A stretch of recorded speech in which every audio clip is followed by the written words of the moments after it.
So welcome back to DC Silver Age Storytime, and today's story comes from Adventure Comics 326, published in November 1964 with story by Jerry Siegel and art by John Forte, and this is part 2. Now this astonishing tale of female super treachery in the far future zooms into high gear as the remaining girl legionnaires villainously strike down the boy legionnaires they hate. One by one, the brave super lads are caught unaware and doomed by the super maidens they adore. You'll be amazed by the astounding surprise finish to The Triumph of the Super-Heroines. This is part 2. Ha ha ha! Operation Betrayal has succeeded, girls. Each of us got rid of our chosen boy legionnaire victims. Isn't that wonderful? Celebrate, celebrate. I'm so overjoyed I could dance all night. Turn the music up louder. Is everybody happy? Ha ha. And they're doing a little bit of 1960s style celebratory dancing. But now it's Saturn Girl's turn, and she's there to take out Superboy. Gasp! With my super thought power, I suddenly sense some people in terrible danger many miles from here at the Stalag Cavern. So he heads out, and there's it's like a rock creature, and he punches it. Ow! Beneath the lead is kryptonite. It's not a beast, it's a robot. And so Superboy is taken out. Ow, why have you done this to me? Wouldn't you like to know? Die. Wondering why I betrayed you? Die. Trying to understand what changed me, your friend, into an unrelenting foe. And then, like the other girl, she does she destroys the Superman's statue symbolically to represent his destruction. Meanwhile, Supergirl is with Chameleon Boy. Oh, come on. One little kiss can't harm invulnerable lips like yours, Supergirl. If you pass a certain impossible test, you can have that kiss. I thought she was interested in Brainiac. So she says, although you can disguise yourself as practically anything, I'll bet you can't change yourself into a phantom. No, he can't. That's not one of... Oh, he did. Okay. Well, I didn't know he could do that. I practically won that kiss already. There are no limits to my chameleon disguise capabilities. So he appears to be more powerful than I thought. She sprays him with this cancelite spray, which I wonder why it affects him since he's a phantom.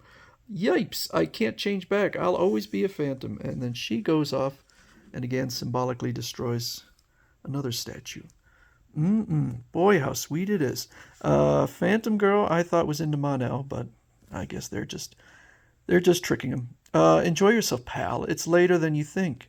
Here comes a surprise visitor. Little do you know, I brought you here because I knew this is the lair of that deadly plant floating towards us. So this plant is the Gowampi trigecerus blah blah blah. When fully ripe, it explodes into a shower of death, dealing pollen. It's about to pop now. What'll we do? So she tells him, just make yourself heavy and burrow into the ground while I make myself a phantom. So he goes down into the ground. It releases its deadly spores or deadly shrapnel, which do not harm her. Guess what, Starry Eyes? I tricked you into trapping yourself so you'll die in the pit of your own making. So long, chump. Gasp, how could you be so treacherous? And again, another statue's destroyed. So there they are dancing. Ha ha ha. The superhero legion is all ours. Now laugh it up. Dance, girls. And they do. They get a message. Attention, superheroine. Behold me on your space monitors.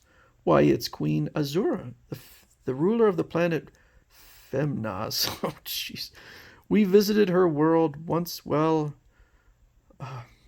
on a good will space tour. Femnaz is inhabited only by... I hope that's not like a shortened version of feminazi or something like that.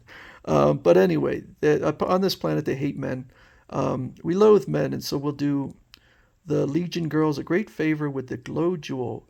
We'll give them hyper-powerful post-hypnotic commands, which will make them destroy their male comrades and have the superhero club for themselves. And then I guess they use an extra trick that doesn't involve kryptonite with Supergirl, that Superboy's voice gives a super hypnotic command. So anyway, but she reverses it. No, we did wrong. These transmitted beams from the glow jewel will undo the evil command I previously gave. Oh no, what we did was awful. Sob, sob. What made you decide to countermand your order now, Queen Azor? So she goes through why they hate the men. The men are, I guess, the women consider them weak. They won't fight in the arenas, so the women have to fight. Like the other males, I think combat for sport is barbarous. And the men warn them, stop shooting your prayer rockets at the moon. Warriors, imprison all males and deport them to another world in space arcs, which I would assume, if they are like humans, would end their civilization. Our prayer rockets split the moon in two. The fragments are falling. We'll all be killed. But Mon-El and Ultra Boy fly up there and fix the problem. We are returning the males of your world whom you banished. They were right in warning us. We'll beg for their forgiveness, and now I'll free the Legion girls from that command. I realize now that we Amazons were wrong in trying to harm boy Legionnaires. If not for male superheroes, our world would have suffered a terrible disaster. The Legion craft is returning to Earth now. I apologize, girls. Farewell. Thank goodness, the nightmare is over. Quick, girls, save the boys we endangered. Get busy, use antidotes, rescue them from the perils we inflicted on them. Hurry, hurry. You don't have to say that again. What can I say except we girls would never have harmed a single one of you boys if we'd been responsible for our own actions. We realize that, of course. Sigh. Too bad the girls weren't on the level about those romances, but who knows what the future may bring. It's an okay story. Parts of it I didn't love, but overall I think it's an interesting concept.